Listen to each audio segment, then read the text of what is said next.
and some of our friends were in theaters 8 and 9. They said the man was wearing a gas mask and he was throwing tear gas.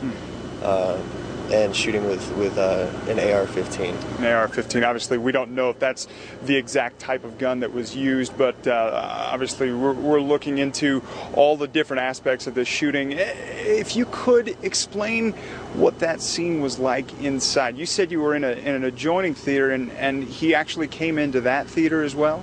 Yeah, apparently a minute or two after we had evacuated, he came into that theater and was shooting in that theater as well. For any stragglers that may have still been in that theater. It was chaotic. It was like something you'd see in a movie. I mean, it was surreal. Nobody could really believe what was happening, and a girl came up to us shortly before the alarm went off saying that somebody was shooting in the lobby, and shortly after that the alarm went off and everybody evacuated. Wow, that's amazing. After you had evacuated, what did you see outside? What were people saying who may have been shot? 3 people ran up to us as we were driving. They ran in front of our vehicle, and one of them stopped us and said that there was a gunman who was setting off bombs and shooting people.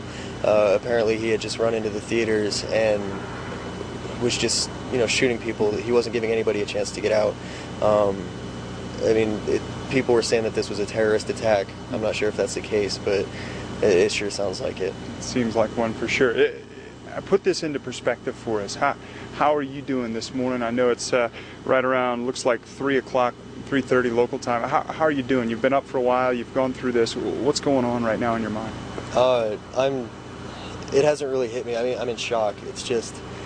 It's insane that something like this could happen, just at a movie theater. A bunch of people going to have fun and see a movie that was hyped up, and somebody just had to do something as terrible as this. It's surreal and scary that this could happen at any time. Absolutely. Hayden Miller, thank you so much for chatting with us a little bit, and our best wishes to you on everything that went on here. So, gosh, Kyle, just a really tough situation for people who are inside adjoining theaters as well. People who heard the gunshots, heard those gunshots may have gone through the wall into another theater, and we're going to be working to get some more witness interviews.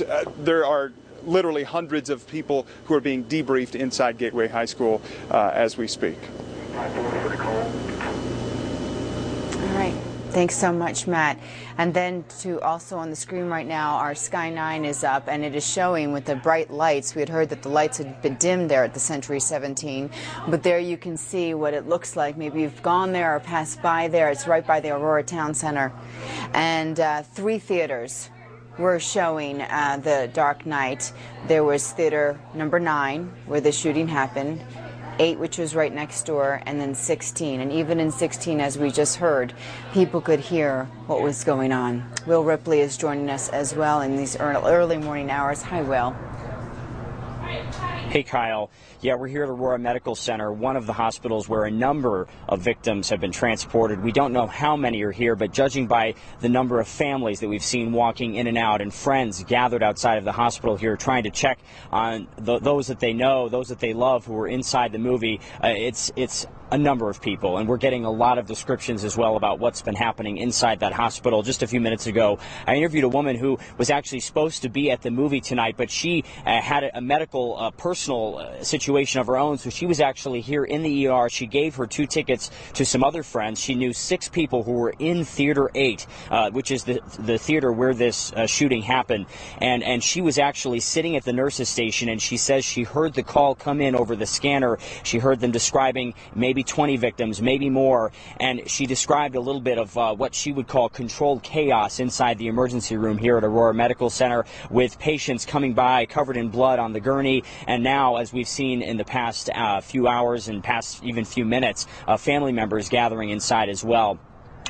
The curtains are, the shades are closed now, but in the waiting room when we first arrived, we saw literally standing room only for the family members and friends who were here at the hospital waiting to learn about their loved ones. There was a group of friends who were actually huddled here outside, and they told me that one of their friends was shot in the neck, and 12 of them have come here waiting to get the word on his medical status. They haven't been able to get any information yet because they're not relatives, they're only friends. But that's the scene that we're seeing being repeated over and over again. Andy, I'm going to have you zoom in if we can. So you actually see there's an Aurora police car, a crime scene investigation unit here, and we've seen officers walking in and out of the hospital, presumably to interview some of the patients here who were injured and who witnessed the shooting, as well as any friends who may be here as well who might have information. This is a very active situation here at the hospital, just as it is at the theater, Kyle. They're keeping the hospital guarded off, of course, to protect the privacy of all of the families who are here waiting for information about their loved ones. We're staying across the street to give them the space they need as well. But even from this vantage point and from the people we've spoken to, there is so much emotion, so much fear, so much disgust out here about what happened at this, what was supposed to be a fun night. People have been looking forward to seeing this Batman movie all week, and a lot of young people, groups of friends gathered, filled up the theater to see it, and then this happens, Kyle.